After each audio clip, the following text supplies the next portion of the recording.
Back from vacation. I'm in an undisclosed location. You'd think I wouldn't be back on the road this quick, but I am. And the question is, where's Anthony? I'm Anthony. Welcome to No Vacancy Live. That's my friend Glenn. You're watching the #1 show in hospitality.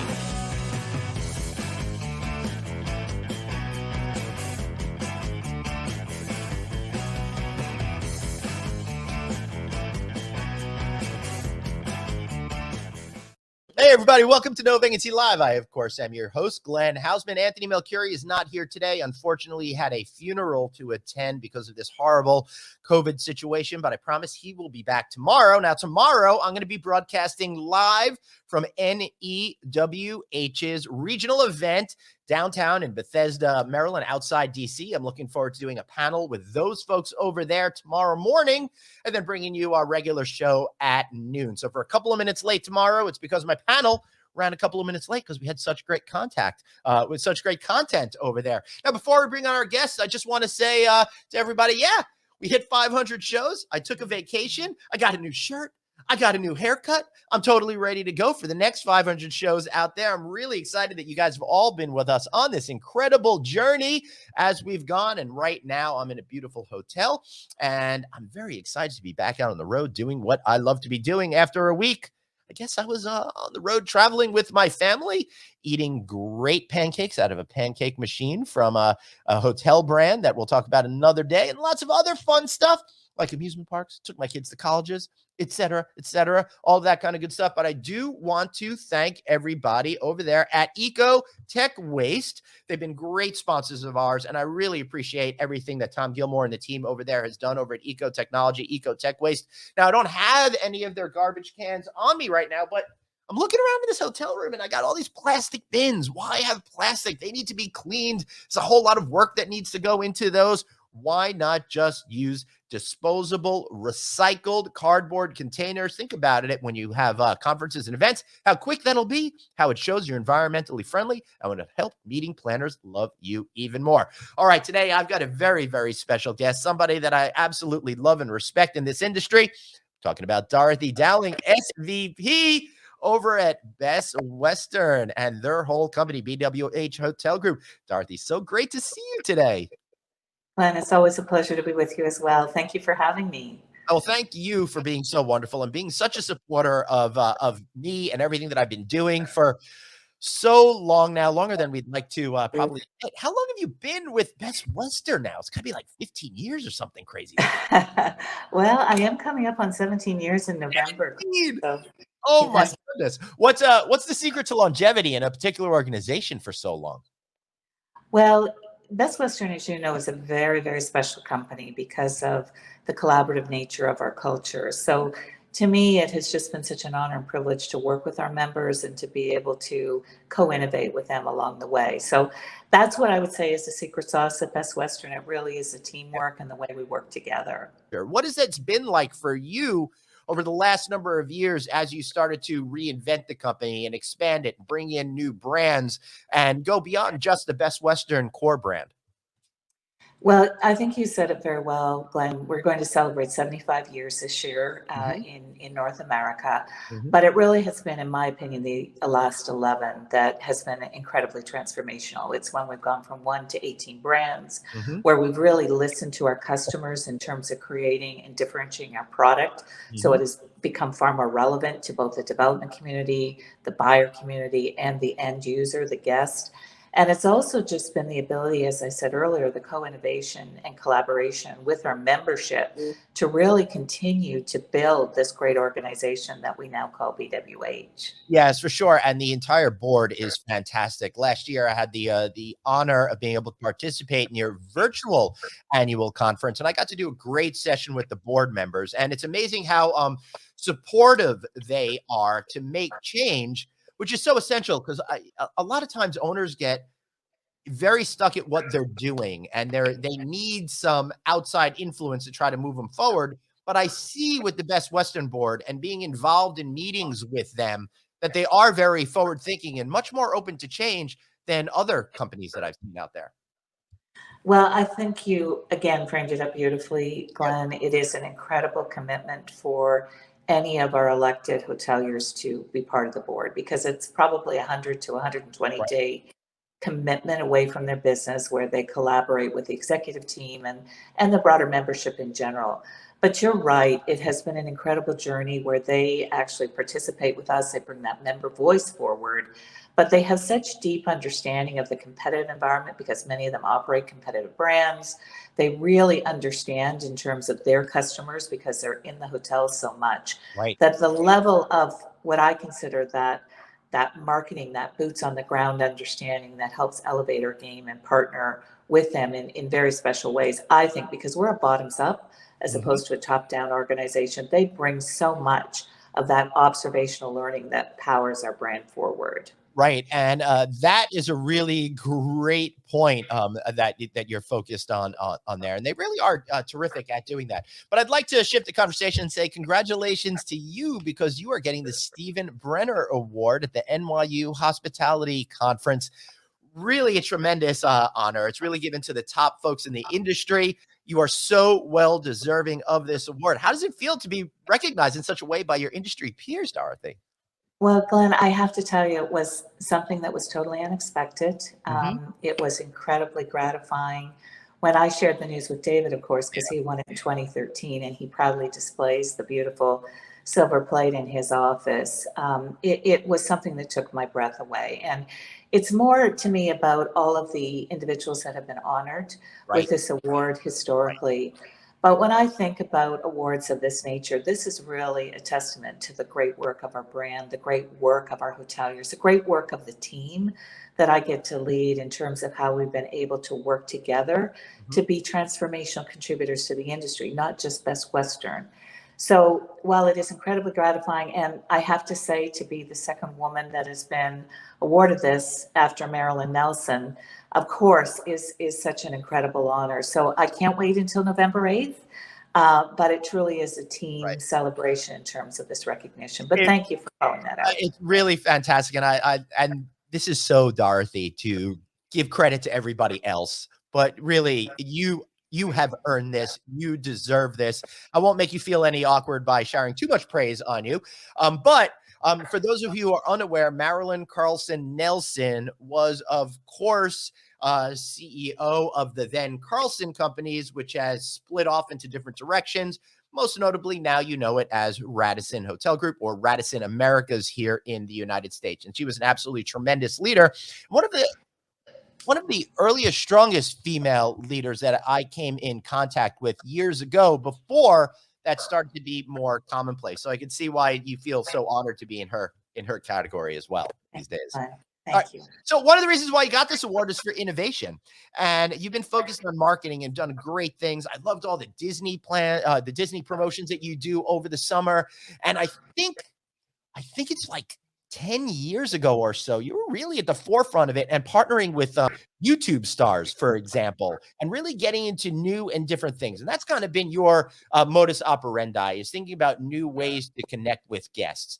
After this COVID crisis and after all that we've been through, how does that change the way that you see with creating great marketing plans that are going to get guests into your member hotels? Well, thank you, Glenn. I appreciate the compliment. I would credit that I have an incredible team and agency partners that really help us stay on top of our game. But COVID for me has been a major reset. As you know, we all have read, is that the digital marketplace has advanced 10 years and 6 months. So really, you know, in 2020, all of us focused in on lower funnel. We were in search and meta search because we were only displaying our communication opportunities to customers that were showing high intention. Back in May, we re-entered the market in a pretty aggressive way, same spend levels that we had in 2019. But the innovation that we took this year is that we have shifted our approach to media buying to invest much more heavily in programmatic, because now you can buy television, video on demand. All of those kinds of opportunities now are bid opportunities in terms of where to play, and also to be so much more prescriptive in terms of audiences. I always think of myself as a 55 plus woman who loves to watch Hulu. Well, you can now buy audiences by that, because if you think about when you are engaging with Hulu, you sign in.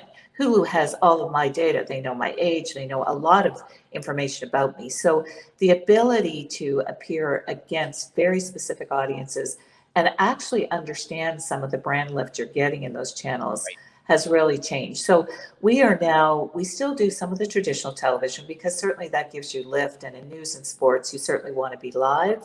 But the connected TV and the programmatic buying strategy has really changed the way we are in media. Right. The other thing I would offer is really in the loyalty space with a lot of the changes that's happening again with cookies changing in the advertising broader space. Most brands are investing in a customer data platform so that they can house a lot of their loyalty information about their customers, as well as what's happening in the broader advertising ecosystem. So again, all of these things just empower us to be far more relevant, to be far more targeted, and really engage with our customers in a much more compelling way. So that's what I would offer the innovation through COVID.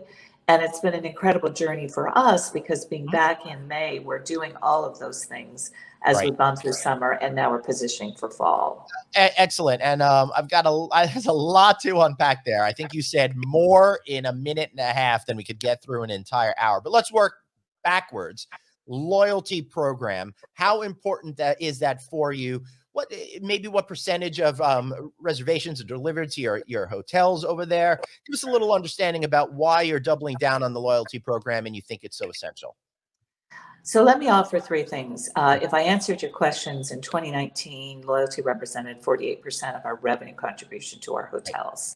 When you unpack that even further and say, okay, 80% of the volume that we do on bestwestern.com is loyalty members. So you see on the relative basis in terms of revenue contribution, how important those loyalty customers are.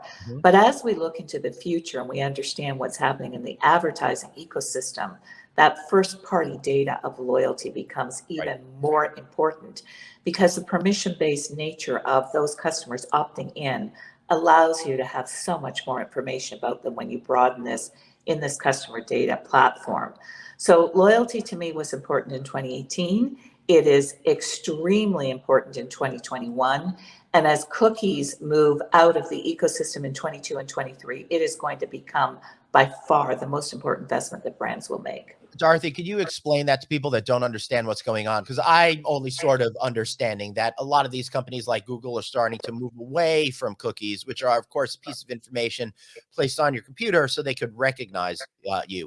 How is that being changed, and how are you going to adapt to make sure that you still make great connections with your program members?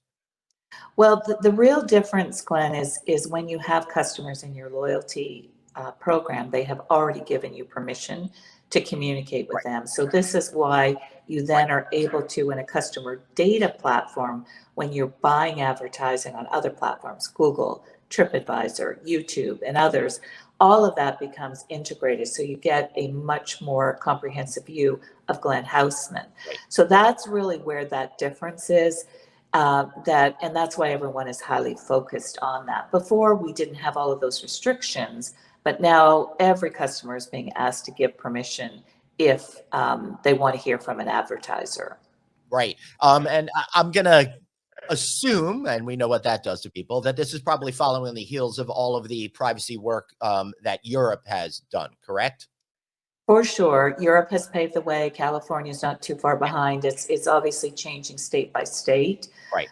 But certainly, yes, the GDPR rules in Europe really redefined the customer experience. So with the loyalty program then becoming even more essential for you to be able to communicate with your customers, what is the messaging that they want to hear? And I know that's really a vague question because I want to hear different messaging on different days of the week, depending on the mood I'm in and what I'm thinking. That seems to be a serious challenge that you have to kind of figure your way through. Yeah, so I would offer two things if I could, Glenn, is that coming out of COVID, in terms of our broader messaging in our loyalty platform and our advertising as a whole, we have tried to become far more relatable to our customers, understanding the kind of experiences that everyone has been through. Right. We want to reconnect with them because when all brands were dark for about 18 months through COVID, so you've got to rebuild the positioning with your brand story and then also relating to customers. When you then layer on the loyalty message, so some of that has to still be there because you'll have extremely frequent customers, 200 night plus a year customers that you have seen no activity for a Right. period of time. So you've got to engage with them in the same way. But what I would offer to you, Glenn, it's not perfect. The loyalty program data gives us Right. insights into your behavior, but really it's a kind of offers and messaging that we put in front of you that you open, that you engage with, that you book. That is how we track in terms of how to communicate with you, in terms of what's important to you. So give me one success then of this summer travel season, and I know that'll be specifically leisure, that you found was very successful, that really connected with the way people are feeling and became sort of the travel zeitgeist. Well, there's two things I would say is in the connected TV space, as I said, we built a very modular campaign Mhm. that was tracking with, again, this reset in travel. Because, US Travel did a beautiful job in terms of researching the customer, and they had raring to go customers, which were the 50 plus first out of the box getting vaccines, the ready to go, those that wanted to be there and were certainly in the process of shopping and booking. And then you had the reticent traveler, those that weren't quite yet ready. And those three audiences are still here today. And so there's different messaging. Reticent, it's they're not yet ready. It's around some of the duty of care, the cleaning programs, the protocols to make people feel very safe. And the raring to go, it's really very offer centric. It's about giving them confidence, but also putting offers out there. So we had different campaigns that we shot modularly because our campaigns run across North America. Obviously, the Canada US audiences had to be slightly different. Right. We had campaigns with masks, without masks, destination, different audiences, seniors, families, individuals. And we had nature kinds of environments versus other types of opportunity, even though some of the cityscape environment wasn't yet there. And we tested those. So we can test all of those things now on YouTube and Facebook in the connected TV environment to see where you get greater visibility and viewability. So that was what we did in the broader advertising space. In the loyalty space on promotions, we focused in because we knew that the pent-up demand this summer, that there was going to be a lot of rate premiums, and we wanted to give folks a reason to book for us.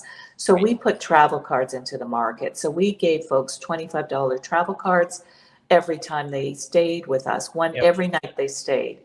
And that was really, again, to give our hotels an opportunity so that they didn't have to discount, but also come out with a strong offer to encourage booking behavior. It also layers in an opportunity to bring customers back in the fall, because summer is typically our high occupancy season. Fall, we tend to see a little bit of a drop off.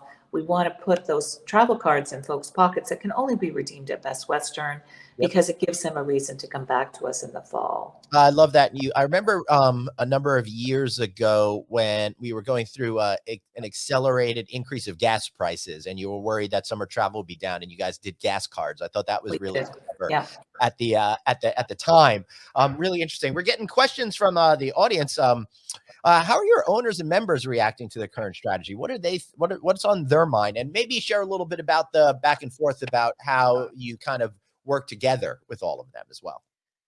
Yeah, so that is a really great question, Glenn. And I would offer, again, three thoughts. Best Western gave $65 million back to our members through COVID. We cut our fees dramatically because we wanted to protect our members and help them get through the other side of COVID. So there's an incredible amount of goodwill that has been established with our members because they would tell us that we were the only brand that got out there as quickly as we did and really did it in such a thoughtful way. The second thing that I would offer is the members are very appreciative of these travel card offers because they really feel they see it coming. So they see the bookings coming in, so they know it is an effective promotion and it helps them protect rates. So they are very grateful for those kinds of offers. And the third thing that I would say with our members is that they truly appreciate that we're continuing to evolve our thinking. We did not invest the same dollars in 2020. We put those monies on the sidelines so we could come back strong in 2021. Our members, because they give us those monies, it's part of their member fees, but it's money they want us to make sure that we spend as carefully and as effectively as possible. So they were very appreciative that we pivoted quickly coming out of March last year, 2020, and we're able to make those decisions. And we are able to move up and down based on what we see the demand in the market. So we run about an 80% share of voice in all of the major channels because we know that we have to continue to build the brand consideration, but we also have to give people a reason to book. Right, you certainly do. And then getting back to being able to make that connection with customers where they are, you've had you mentioned live TV, for example, and you're focused on sports. You've had great relationships with Major League Baseball for spring training, for example. I think that's such a clever, smart promotion because people watch sporting events. They don't necessarily watch those other things on live TV anymore. And then you move to the digital sphere with streaming and stuff like that. And what you said earlier, you're really able to target those particular audiences that you want in very specific locations. Could you share a little bit with us more about what your live TV strategy is? And then we could get into more of that digital strategy. Well, you did such a beautiful job explaining it, Glenn. I'm just showing off that I remember a few things here, Dorothy. Yes, you do an excellent job. So it is exactly what you said. News and sports are when you reach customers live, and people typically don't watch a baseball game 3 days after it's aired unless you're a super aficionado of I'm not one of them, but God bless him. Yeah, but programmatic for us has really allowed us to speak to audiences in a different way. And when we think about travelers, I'm one of those people. When you're on the road and you get to come back and you get to binge watch on Hulu or some other subscription-based service, but we're only paying for our ads in terms of when they actually show. So it is just the science of data that empowers us to now add another way to reach our audiences in a more powerful way. We index at a very high level against 50 plus and millennials, quite frankly. So it allows us to buy those audiences on a very prescriptive basis, but get the reach through news and sports, which is, as you already identified, that is where the eyeballs are during those games. Yeah, for sure. And let me break the news to poor millennials out there. You're all 40 at this point, so they're not as young as people think. I'm getting Dorothy, I'm getting tired of people confusing millennials with Generation Z. Right? I don't think people have figured that out yet. They haven't figured out the nuances between them. But Generation Z is a fully digital native generation where our generations were digital immigrants and millennials were a little of both depending on when you were born. How does this start to frame how you're going to be approaching not just younger millennials, but these up and coming Gen Z people that are now in the workplace and making decisions on where to stay? Yes, again, a brilliant synopsis of it, Glenn. And I will tell you, I have one of those in my household. I think you do too. And that is where all of this programmatic buying just empowers you. My son almost watches exclusively YouTube. But with our programmatic buying, we're able to hit those audiences in very significant ways. My son always points out how many times he sees the Best Western commercial. That's great. And he probably sees it more than I, because I am not a big television viewer. I typically am getting it on podcasts and other ways through some of the news networks that I consume. Yeah, and that makes a lot of sense. And that's a really good point that you just made. And it's one of the phenomenons that I see in my house as well, Dorothy. My 17-year-old twin boys, they don't watch regular television as we would consider it. Television to them is YouTube, which is why I thought that Rhett and Link thing that you did a number of years ago was such a really smart idea to start to really approach and appeal towards that very specific audience. Plus, you get so much better tools on what's working and what's not working, which I guess helps inform you on stuff. Maybe give us a good lesson or two that you learned when marketing digitally to a particular group, some interesting insight that you were able to leverage into some other successes. Well, a lot of this is fairly nascent, Glenn, because it's really sort of been a breakout strategy in 2021 in terms of this component of programmatic. I mean, programmatic has been around. It's just really got a much stronger presence this year. But with Facebook and YouTube in particular, not only have they been able to do a lot of this audience capabilities for us in terms of being able to buy very prescriptively, but they also allow us to do this A/B testing. So you can have version A of your ad and version B of your ad, and they can give you a lot of metrics in terms of how much it was viewed, what the brand lift associated with it was, etc. So the kinds of things that we used to do with the Nielsen's in the old days in terms of testing, but you were always really behind the curve because you'd be out there and that would be next year before you could make those adjustments. Now you're getting that feedback live, almost like we get our social media feedback on a daily basis. So it allows us to pivot and change out music, change out voiceovers, change out imaging based on what we're hearing. And because we actually produce our content in a modular format, it allows us to make some of those pivots based on the learnings. Wow. And you could do it relatively quick turnaround time. Exactly. Exactly. People aren't putting the same kind of dollars in very expensive TV spots like we used to do. We're creating many more options that we can pivot based on what the customer is telling us. Yeah, I think I feel like it was Kemmons Wilson who decades ago said something along the lines of he knows that half of his advertising works, he just didn't know which half it was. Right. Now you really get to understand the full picture of how your advertising is working, deploy dollars only behind things that you know are going to have success. Of course, you do experimenting and stuff, but do you find this new way of doing things digitally is much more effective in your ability to make emotional connections with customers than things that you might have been putting out there 10, 15 years ago?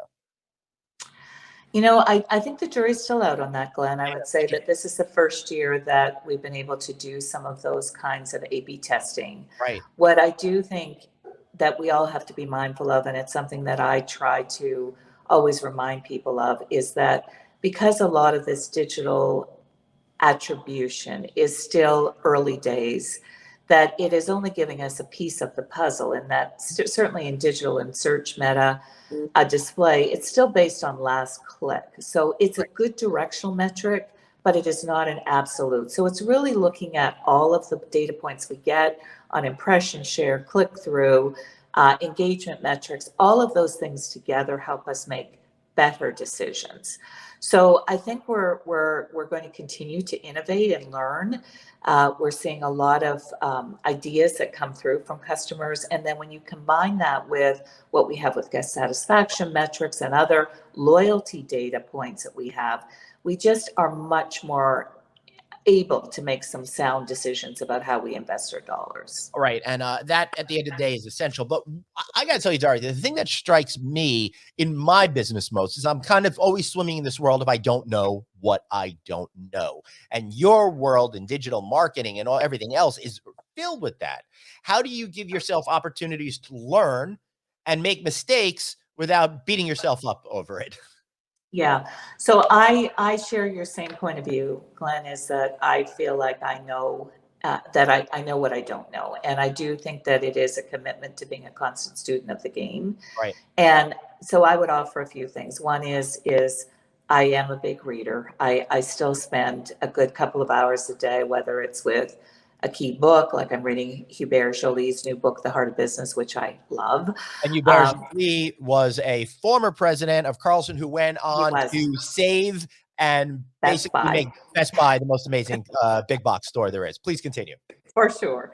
Yeah. But it's also around keeping up to speed with a lot of different publications and podcasts that are giving us new information as it's unfolding. So that's where I fundamentally feel we all have to invest our time to continue to be smart. I also have amazing colleagues and teammates and agencies that also we can bounce ideas with and challenge ourselves. And we do that with our members and our board because they're bringing, as I said, that customer lens and that experiential lens. So to me, it is that collaboration, co-innovation, that testing, but it's also a commitment to being a constant student. And to me, it's about the reading, and then it's also about investing in the technology so that you are engaging with it.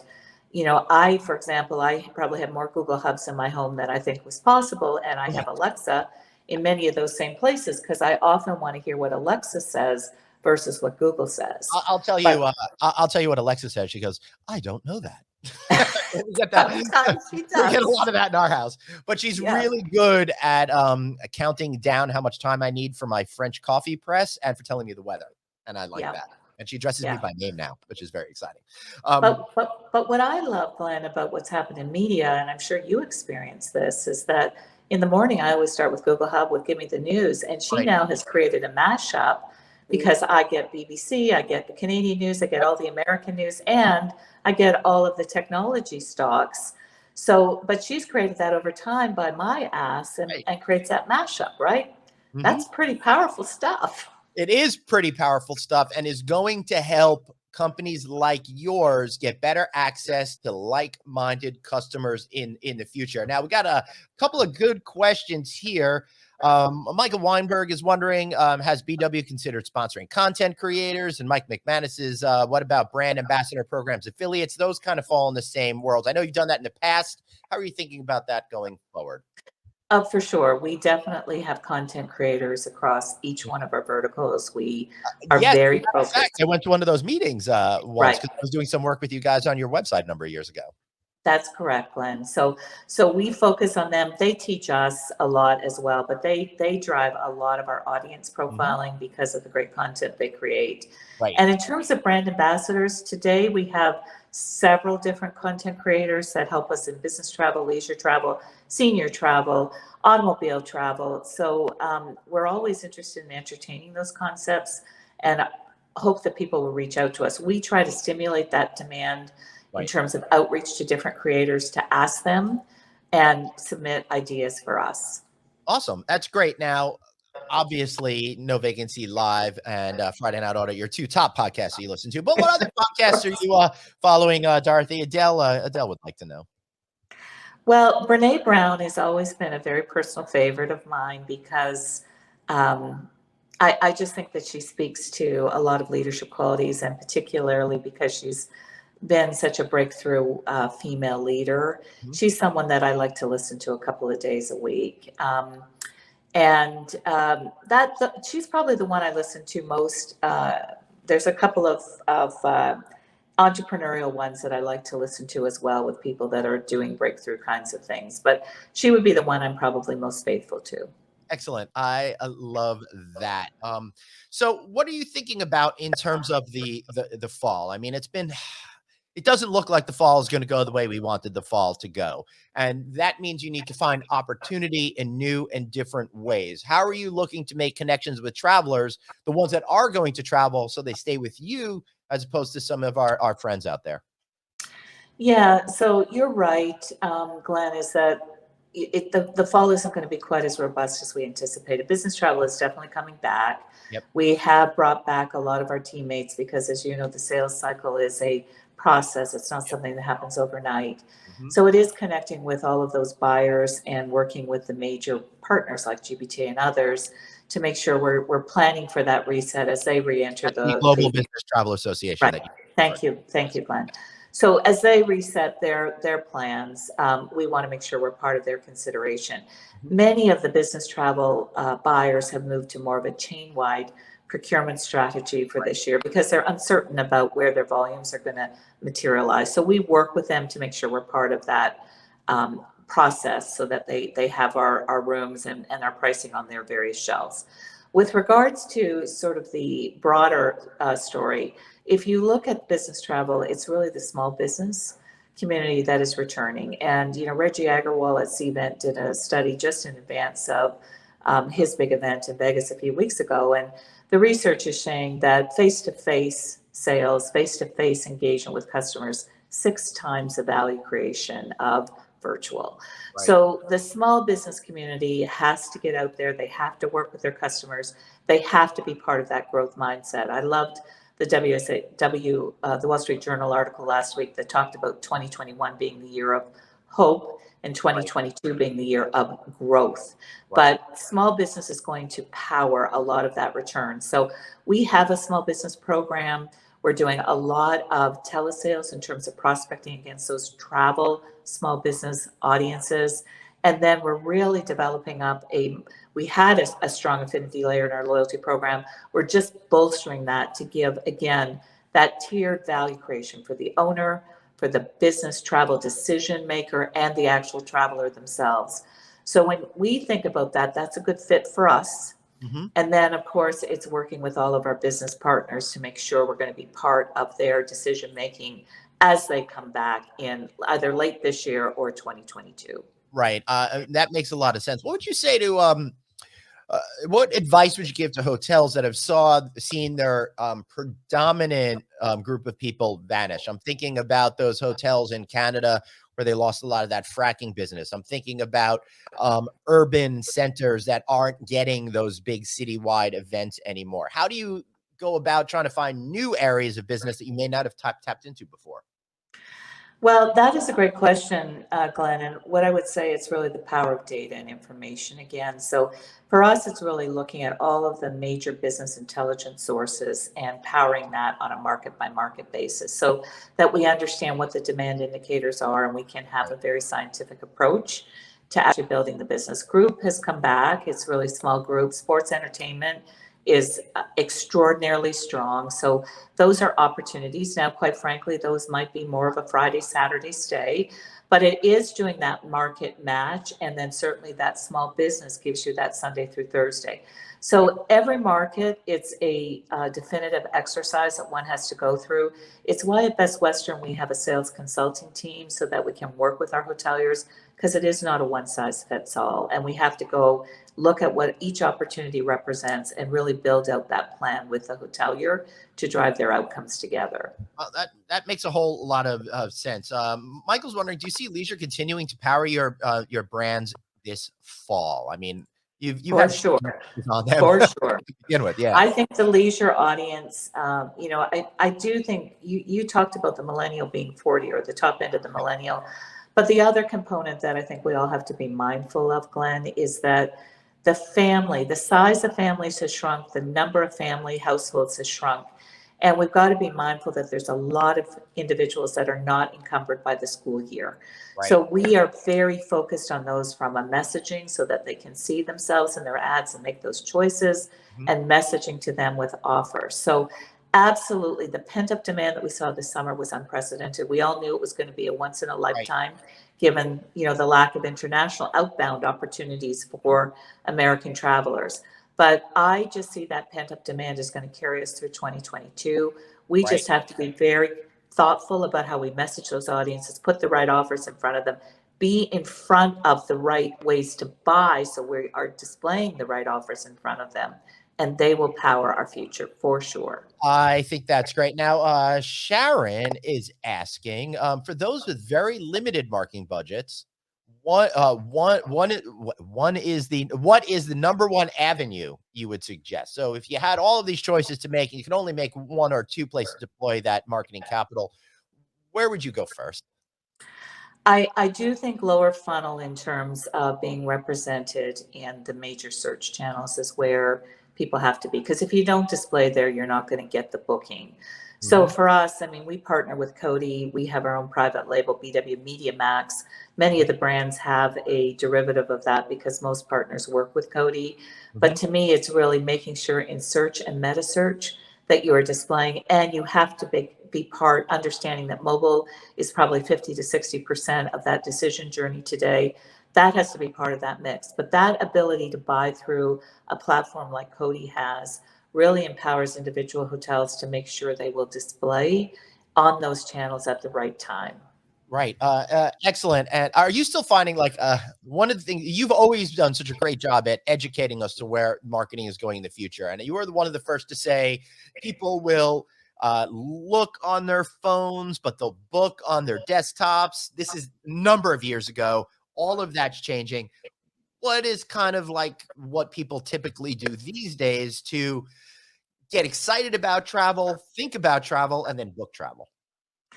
Well, I would say that there's still some of those behaviors, Glenn. It's just that mobile has taken over because the smartphone now is, I think, about a 97% penetration rate, and people carry it with them everywhere. So they're doing a lot of dreaming and inspiration with video-based products on their phone. What we are seeing is that mobile now has taken the transcendent place even from booking. And it's because a lot of the pain points of booking on mobile has been changed and evolved. I still think that desktop actually had bigger numbers through COVID because there were so many people working from home and doing those kinds of during their break periods. But they were just there in front of it, not representative of when we were all out commuting and on trains and stuff. Correct. But I do think that the future is mobile, and the future is understanding all the payment solutions that you need to have to make it easy for Glenn to have his payment solution tied to his loyalty program. So it's a click as opposed to having to enter a lot of data. Excellent. Before we wrap up, Dorothy, is there something that I missed, something that you're super passionate about that you want to share with us today? Well, a personal passion point for me, Glenn, is really around the number of individuals in our industry that were displaced through COVID. Right. There was incredible talent loss through this period of time. So I, like many in the industry, are very passionate about bringing back a lot of this talent, making sure we're being very thoughtful about the approach that we take, because I worry with the amount of separations that so many of us had to do, that we haven't become the industry of choice for young people, and we've got to rebuild the employer brand for travel overall. So that's something I'm very excited to be working across various industry associations. I think it's important for all of us to unify. Travel has been such an important part of my life and yours as well, but I think we have to be committed to really inspiring young people to choose us as where they want to take their career bet. Yeah, I think, Dorothy, you are one of the people that have been on the road more than anybody, not only in your capacity as chief marketing officer and SVP at BWH, but when your son was younger, he played hockey. I guess he still does, but you traveled all the time. I feel like every single weekend going to different tournaments. So you really are a poster person for the wonders of the hospitality industry. Any advice you'd give to some of those young folks in order to get to a position that you've managed to achieve in your career? Well, the thing that I've always offered to everyone, Glenn, is that we all are masters of our own destiny, and it really is being a student of the game. What I believe in hospitality is that you're given keys to the kingdom at earlier stages, that you may not make the kind of money that you may in another industry, but the learning opportunity is remarkable. So I always encourage those to make those investments in their learning journey, because it always pays dividends. And regardless of whether they stay in the travel industry or not, they're going to grow personally and bring a lot of value to their careers. Beautiful. I love it. Dorothy, how about a good plug for Best Western?